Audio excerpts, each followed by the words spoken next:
There are two ways of chasing our manifestation. One that we do because it feels good, and one that we do because we want to feel good.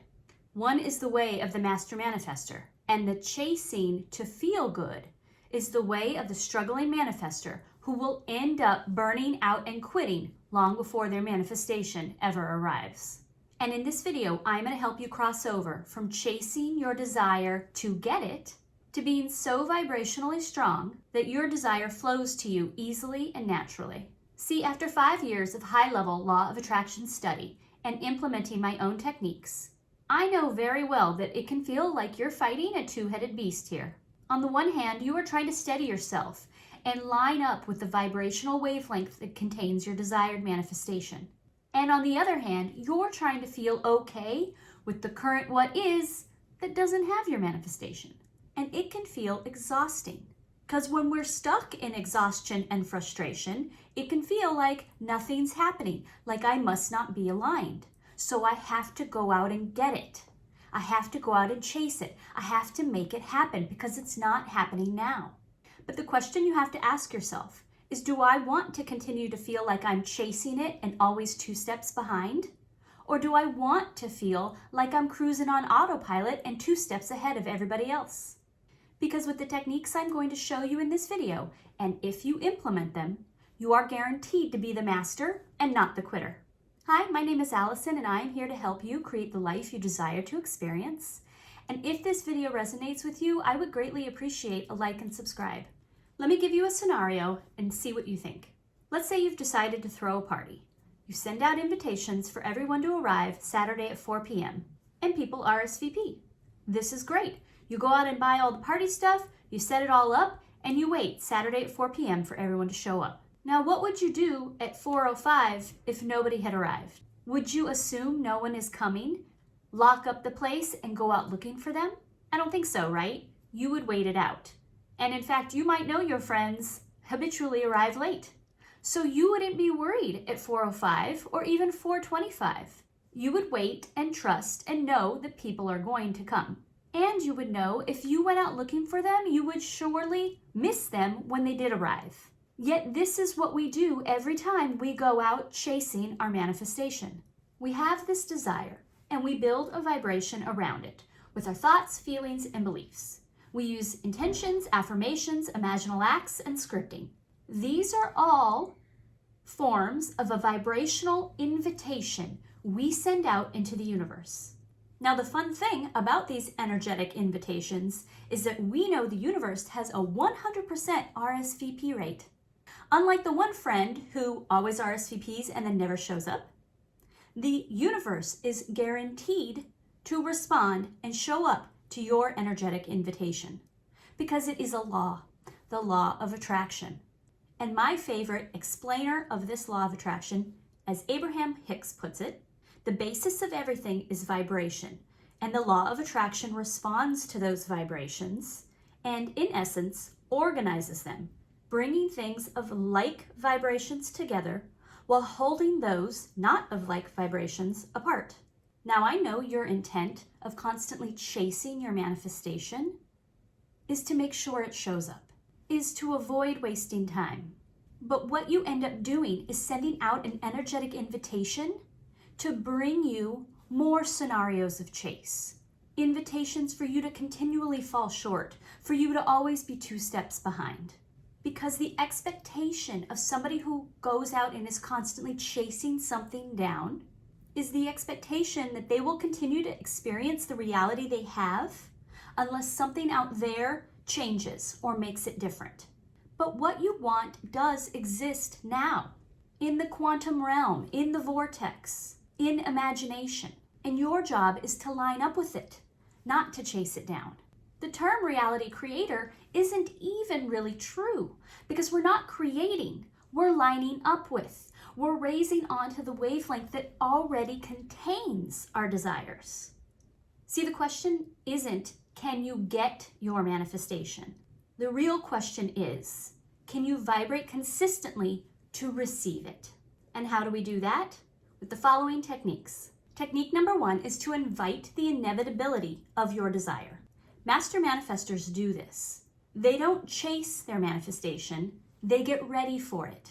There is a big energetic difference between trying to get, trying to pull in, versus radiating the energy out to receive it. Master manifestors send out a vibrational invitation of inevitability. This is happening. This is mine. This is inevitable. This is who I am. This is how I am being.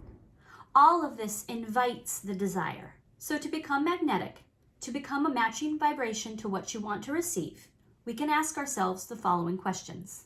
How can I make it clear today that this is my reality? What can I do today to practice and prepare for my new reality? What intentions, imaginal acts, behaviors, feelings can I embody that invites the energy that I want to receive? Look, I'm all about not reinventing the wheel here. We should not have to become Zen masters to just manifest a partner. Let's use concepts and ideas that we are already familiar with. We can understand how to get ready for something on an intellectual level. So let's make our life easy and use that. Let's work with our ego mind, not push against it. There's two ways we can use these questions to make it clear to invite the energy we want to receive. Number one, if you invite someone over for dinner, you buy groceries, you set the table, you cook, you put on something nice. You prepare to receive this person for dinner. Well, you've invited your desired manifestation over. What are you doing to get ready for it? What are you doing to make your space welcoming to this manifestation? This is embodiment. This is how master manifestors work. They don't fret and worry, they prepare. They work from the knowing and the embodiment that this is done, so I might as well get ready. So I might as well act as if, because it is. What will you do to prepare yourself, your environment, your reality? And then secondly, if I want a new pair of jeans and I shop online and I buy a pair, I don't keep shopping online. I close out those browser tabs. I'm done. I stop searching. I stop chasing. I stop researching. Reflect on what energy invitations you should stop sending out now that you know your manifestation is on its way. What do people do who are still searching for that right pair of jeans? They worry that they're not going to find them. They worry that they won't find the right one. A lot of chasing energy is worry energy. What energy invitation are you sending out that matches worry? How can you stop sending that? We need to give ourselves an alternative focus other than worry. What can I do to get prepared for my manifestation? This is putting yourself in a position of, it's inevitable, I'm receiving it. This energy does not worry because it's already coming. How much can you put yourself into that position, which then therefore just eliminates and dissipates the worry energy? You don't have to try and overcome this or change this. This will fade. The worry will fade. The more you focus on, it's coming. What am I doing to get ready for it? As Carl Jung says, we don't so much solve our problems as we outgrow them. We add capacities and experiences that eventually make us bigger than the problems. Your ego mind is going to worry and chase until you give it something else to do. Give your mind something else to do with these questions. And these are questions I ask myself all the time, every day. Even halfway through the day, I go, okay, what track am I on right now? What am I doing? Am I chasing or am I preparing? What energy am I sitting in? Outgrow the problem by embodying the inevitability of the desire arriving. And that leads us to technique number 2. Now, these questions are great, but answering them in your head is not going to change your vibration. Knowing does not equal vibrating. And this next tip comes back to the beginning of the video where I said these things will absolutely work for you if you implement them. And so technique number 2 is to ask yourself, what can you consciously do to take the chase away? There is a psychological study where they showed people sitting at a desk with some snacks in a bowl. And when those snacks were easily available, people finished them. But when they moved the bowl to the end of the table and somebody had to get up out of their seat to go get it, guess what? They hardly ate the snacks. Because to get up out of your seat and go get it is a conscious act. That is when the person probably said to themselves, I'm not really hungry. Why am I getting up? Whereas when the bowl is in front of you, it's on autopilot. You're not thinking about it. It's subconscious. We need to reestablish your autopilot to be receiving, not chasing. Schedule a moment in the day to be consciously aware, to choose, not chase. We need to give ourselves a new vibrational wavelength. Before we discussed giving our mind something else to focus on, now we need to plant some seeds for our subconscious. This is best explained in an example.